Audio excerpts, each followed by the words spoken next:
Boa noite, queridos amigos.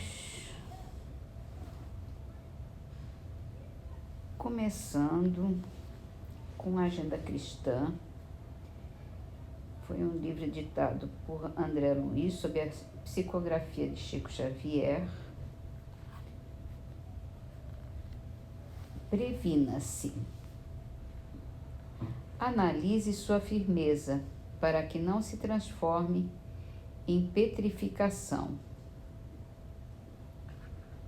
Sejamos firmes, mas não duros, intransigentes, certo? Vamos para o Livro dos Espíritos e aqui no capítulo de Deus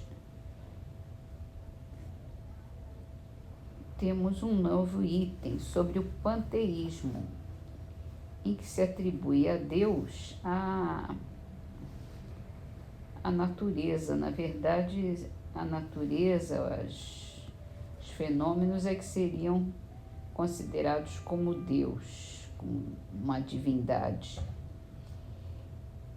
E aí, Kardec pergunta aos espíritos se Deus é um ser distinto ou será, como opinam alguns, a resultante de todas as forças, de todas as inteligências do universo reunidas. E a resposta dos espíritos é: se fosse assim, Deus não existiria, porque ele seria efeito e não causa. Ele não pode ser ao mesmo tempo uma coisa e outra. Deus existe, disso não se pode duvidar, e é o essencial. Creiam-me, não vão além, não se percam num labirinto de onde não lograrão sair. Isso não os tornaria melhores, antes um pouco mais orgulhosos, pois acreditariam saber quando na realidade nada sabem. Deixem, então, de lado todos esses sistemas. Já se tem bastante coisa que os tocam mais de perto, a começar por si mesmos. Estudem as suas próprias imperfeições para se libertarem delas, o que é mais útil do que pretender penetrar no que é impenetrável.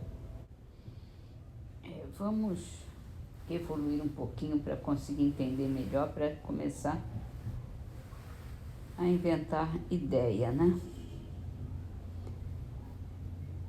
Vamos então terminar esse capítulo da Gênesis. São chegados os tempos, a nova geração, e esse é o final do livro também. As grandes partidas coletivas, entretanto, não têm por único fim ativar as saídas. Tem igualmente o de transformar mais rapidamente o espírito da massa, livrando-a das más influências e de dar maior ascendente às novas ideias. A gente estava falando dessa troca essa nova geração que vai trazendo novos espíritos também de outras esferas e também os regenerados aqui na Terra. Vamos continuar. Por estarem muitos, apesar de suas imperfeições, maduros para a transformação, é que muitos partem a fim de apenas se retemperarem em fonte mais pura. Enquanto se conservassem no mesmo meio e sob as mesmas influências, persistiriam nas suas opiniões e nas suas maneiras de apreciar as coisas. Uma estada no mundo dos espíritos bastará para lhes descerrar os olhos, por isso que aí veem o que não podiam ver na terra. O incrédulo, o fanático, o absolutista poderão, assim, voltar com ideias inatas de fé, tolerância e liberdade. Ao regressarem, acharão as coisas mudadas e experimentarão a influência do novo meio em que houverem nascido. Longe de se oporem às novas ideias, constituir-se-ão seus auxiliares. A regeneração da humanidade, portanto, não exige absolutamente a renovação integral dos espíritos. Basta uma modificação em suas disposições morais. Essa modificação se opera em todos quantos lhe estão predispostos, desde que sejam subtraídos à influência perniciosa do mundo. Assim, nem sempre os que voltam são outros espíritos. São com frequência os mesmos espíritos, mas pensando e sentindo de outra maneira. Quando insulado e individual, esse melhoramento passa despercebido e nenhuma influência ostensiva alcança sobre o mundo. Muito outro é o efeito quando a melhora se produz simultaneamente sobre grandes massas, porque então, conforme as proporções que assuma numa geração, pode modificar profundamente as ideias de um povo ou de uma raça. É o que quase sempre se nota depois dos grandes choques que dizimam as populações.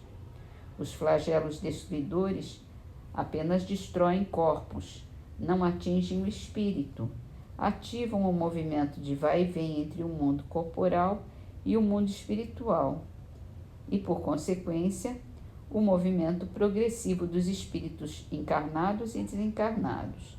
É de se notar que em todas as épocas da história, as grandes crises sociais, se seguiu uma era de progresso. Opera-se presentemente um desses movimentos gerais, destinados a realizar uma remodelação da humanidade. A multiplicidade das causas de destruição constitui sinal característico dos tempos, visto que elas apressarão a eclosão dos novos germes. São as folhas que caem no outono e as que sucedem outras folhas cheias de vida, porque a humanidade tem suas estações, como os indivíduos têm suas várias idades. As folhas mortas da humanidade caem batidas pelas rajadas e pelos golpes de vento. Porém, para renascerem mais vivazes sob o mesmo sopro de vida, que não se extingue, mas se purifica. Para o materialista, os flagelos destruidores são calamidades carentes de compensação, sem resultados aproveitáveis, pois que, na opinião deles, os aludidos flagelos aniquilam os seres para sempre. Para aquele, porém, que sabe que a morte unicamente destrói o envoltório, tais flagelos não acarretam as mesmas consequências e não lhe causam o mínimo pavor. Ele lhes compreende o objetivo e não ignora que os homens não perdem mais por morrerem juntos do que por morrerem isolados, dado que de uma forma ou de outra a isso hão de todos sempre chegar. Os incrédulos rirão dessas coisas e as qualificarão de quiméricas, mas digam o que disserem, não fugirão à lei comum. Cairão a seu turno como os outros. Então o que lhes acontecerá? Eles dizem nada. Viverão, no entanto, a despeito de si próprios e se verão um dia forçados a abrir os olhos. Cabe lembrar aqui que essa escrita foi feita no século XIX e logo depois, no século XX, nós tivemos as duas grandes guerras e várias outras guerras aí quase mundiais, né, onde morreu muita gente, onde teve muito choque, e nós continuamos nesse estado de coisas até hoje, agora piorando um pouquinho mais, mas a gente lendo essas mensagens fica mais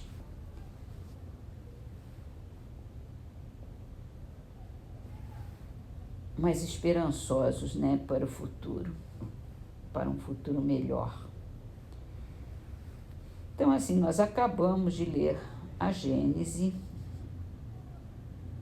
e vamos terminar as nossas leituras de hoje com a poesia do livro Poetas Redivivos, essa de Olegário Mariano, Deslumbramento.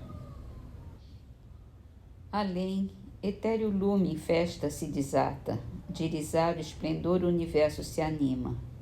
Cachos de flame à luz da celeste vindima vertem pepitas de ouro em torrentes de prata. O bailado de sóis enternece e arrebata, em torno o ar alimenta, a música sublima, celos e bandolins, quem vos tange de cima? Tudo é glória sem sombra e júbilo sem data. Subo, no espaço, entanto, atônito me vejo entre alegria e dor, plenitude e desejo. Súbito volto à terra em ternura incontida. Beijo encantado o pó das sendas que transponho e agradeço, ó Senhor, no templo de meu sonho, os cânticos da morte e os soluços da vida.